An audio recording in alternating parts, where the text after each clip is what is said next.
At one point you knew. At one point you exactly knew where you were headed. And you got there and you did the thing. And then as a super successful woman, you thought what once was fulfilling and what once felt so driven and passionate for me now feels like this incredible heaviness that I'm carrying around in my heart all the time. And even though you're so beautifully successful, achieved beautiful things, it just isn't hitting the mark for you anymore. And you kind of feel called to change something and not quite sure how or what. And if this is you, then hi, my name is Jennifer Zenzels, and I'm the founder and owner of Laughing Lotus Wellness and transformational purpose coach and expert. And what I do is work with women just like you. I too have been in the same position of having this successful practice, having done all of the education, all of the hoops, all of the things, opening a business, running a business, maintaining a business, to get there and go, this isn't anything like what I thought it was going to be. This doesn't feel anything like it did when I started. And so what I love to do is work with women who are sensing that something is off kilter and like they need to make some kind of change because they know they're out of misalignment, to get really clear on how to re-tap into those strengths and gifts and talents with that intuition to really get you back on that path to feeling passionate and combining success with purpose, not one without the other, right? Because that's really vital living. And we just know that that's true. I know it's been true for my journey 100%. And so what I have done over the years of coaching and psychotherapy is working with people into really talking about how to have discernment. So today we're going to talk about create the soul compass. And what I mean by the soul compass, we talked about this last time a little bit. We started diving into this idea of like direction and how we know where we're being called. And what I really want you to think about is discernment. This word literally lights my soul on fire. So what I want you to be thinking about is what is for you and what is not for you. So I said at the beginning of this last year, I wanted to stop just being a yes woman. I'm a big fan of yes women, right? Like, yes, do you want to try this? Yes, I will. Are you going to give this a go? Yes, I will. Hey, Jen, do you want to be a part of this? Yes, I will. And then all of a sudden, what I started realizing in my year of yes, which was really powerful and really necessary to help pave the path to where I am today, was not everything needed to be a yes. Does that make sense? That some things felt like a holy hell yes, and some things felt like a well, I guess. And every time I did a well, I'll try this, it did not go well. I'm just going to tell you, not even proud of this. There's a couple of areas where I said I would step into something in another person's business or another area, and I did it, and it was every kind of wrong. And it was wrong from the beginning to the end. And it was all my signs that I hadn't been listening, I hadn't been discerning for myself what actual things were hell yes and what things were and those areas were the no thank you, okay? So this year, one of the things I'm really working to step into is discernment about how does it feel in my body? How does it feel in my mind? How is it showing up in my meditation? Where am I feeling pulled, and where am I like, I have all of these little red flags, and where am I maybe like, oh, it's not a big deal. Oh, it'll be fine, right? That's not any way we want to step into something powerful that we want to do to leave a legacy and create impact in this world as a collective. We really want to think about where we feel like we want to lean into and where we kind of go, ooh, this is not the right thing for me. So what will serve the whole? So I want you to think about always what will serve you, what is for you, and what is not. How do you know? It's the niggles. That's what I would call them, is like the niggles. They're those little things that run around with you in the back of your head that you're like, they're uncertainties. And it's not uncertain because like we're not always guaranteed success. It's not that, because I do a lot of things that I'm like, well, it might be a success, it could be a flop. That doesn't even really honestly bothers me as much anymore as I've practiced in my business and I've grown as a person. It's like, that's fine. Like I'm always growing and learning, no big. I'll just take it and run with it and learn from it. But I'm talking like here's where for me, this is how I know. There's values that are being stepped upon, or there's boundaries. Those are the two things that I will see people are pressing into that feel yucky to me. And I'll go, oof, There's something about that business. There's something about the way they're doing something. There's something about the way they're approaching me about it. There's something that feels not in alignment with my soul. Doesn't make them bad, doesn't make them wrong. It means they aren't right for me, and vice versa. There is nothing wrong with that. That happens for all of us. But I want to be a better discerner about those moments. And that's really, how do I listen? I listen for values that feel like are being kind of like, ooh, challenged for myself, and or boundaries that feel like they're being crossed, or it just doesn't feel like it has my passion behind it. Because like, right, and what I would say to you is all of this. Great example. My husband, a while ago, I was working on Canva. He's like, you're really good at this. Have you ever thought about wanting to do it for a living? Which I burst out laughing.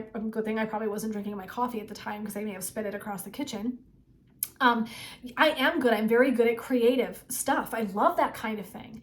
Would I do it for a living? Holy hell no. Holy hell, solidly, not even a spark of anything in my soul says you want to do Canva for a living, right? Okay, so my point is, that was me listening to myself. That's discernment right off the bat. That was so instantaneous. There wasn't even like a question. There are moments in my business that I try things on and I kind of go, oh, I'll try this on once, see what it did. And then I'm like, yeah, I learned from that. I liked parts of it, but I didn't love parts of this, and I'm going to morph it. So I'm always morphing things to feel in discernment, in alignment with my soul path and where I want to go. And it better be a holy hell yes. A hell yes, a strong, leaning in, firm yes. And I tell people when they interview with me, they talk with me about coaching, it has to be a holy hell yes. So if there's any part of this work that doesn't feel in alignment for you, then it's a no. And so that's really what I want you to be thinking about is, are there parts of you that are niggles that are telling you like something's not quite right here? This is not quite in alignment with where I want it to be. That's how we know we want to make a change. Okay. And then how will it serve the whole, right? We're talking this month about collective. How does it show up and serve the whole? And you really want to be thinking about, the more discerning you are, the more aligned you are, the more you're serving the collective, right? So A plus B equals C. So the more aligned we are. So here's a measurement tool. And I love this little measurement tool. On a scale of like, just a continuum here, line yourself up, piece of paper. What of the things that you do, and I heard this from a speaker one night that really struck me. I just remember where it was from. I'm like, where did I get this idea from? I was listening to this gentleman talk, and I wish I could remember his name, and I'm so sorry. I'm not trying to steal someone's ideas. But it was a really cool idea about, he said, I can do a lot of things. He's like, I have had tons of businesses, like a super, super smart guy. And he said, but I think about it like on a scale of aggravation to fulfilling. And where is it on this continuum? Is it feeling really, really good, or does it bring me like incredible aggravation? Like I'm not even enjoying, I'm doing it, but I don't enjoy it in the slightest. That's how we know something's amiss. And I was like, that is so smart. So taking for yourself this notion of what creates just aggravation and what actually really creates this sense of being deeply fulfilled, that's where we want to go. We want it to be in that camp of deeply fulfilling. And so this is our yes camp. This is the hard yes camp. This is the no thank you camp. This is, I get it, I hear it. Or even I've been offered, jobs and things in areas that I used to really love and be passionate about. And it's not that I'm not passionate anymore, but they're no longer where I feel being called. Someone else is being called into those roles. I'm being called over here. And that's been really hard for me too, because it's not letting go of a passion, but it is realigning it. And I'm like, I get a little sad. There have been spaces where people have really wanted to kind of pull me back into that maybe more therapeutic realm. And I'm like, that's not for me anymore. It's just not for me anymore. And that's hard, because I do have a passion for mental health, and I do have a passion for personal growth, and I do want to help people. I'm just doing it in a really different way. That's my lane change. And so that's been a discernment for me. And I have to watch and monitor that I don't just step and fall back into that same, I need to, this is my job. I have friends that are like, that's who you were. That is an old story for you. And so I love when people will call me out on that, because they can catch, even when I haven't caught myself, sliding out of discernment and finding my way in that, maybe not even aggravation mode, but like, it's not aligned mode, right? Okay. So really cool tool to use. Get that little measurement written out somewhere so you can try to mess around with that and see if it works for you. Okay, friends, as we close today, I'm going to invite you in for a journey. If you would like more of these kinds of ideas, tips, tools, and to really be doing it in a collective, beautiful space to work into that soul compass for yourself, then I want to invite you into my membership, the Rise Collective. It is new this month. I am so excited to have finally launched it. The membership has been in my soul for, a long minute. I would say between 1.5 to 2 years, I have been really contemplating a membership style format because I want to reach the many. And that's really one of the ways is I want to reach the many, but also I want to do the work in the many. I want to be networking and holding space with brilliant women in community who are all moving in the same kind of direction, even though we're in different wheelhouses. That doesn't matter at all to me. It's that we're moving in a direction. That's all that matters. And that's really what the Rise Collective is about. They are about women who want to step into their power, their strength, their talents, their intuition, and they want to rise up and bring their light to the world as a collective.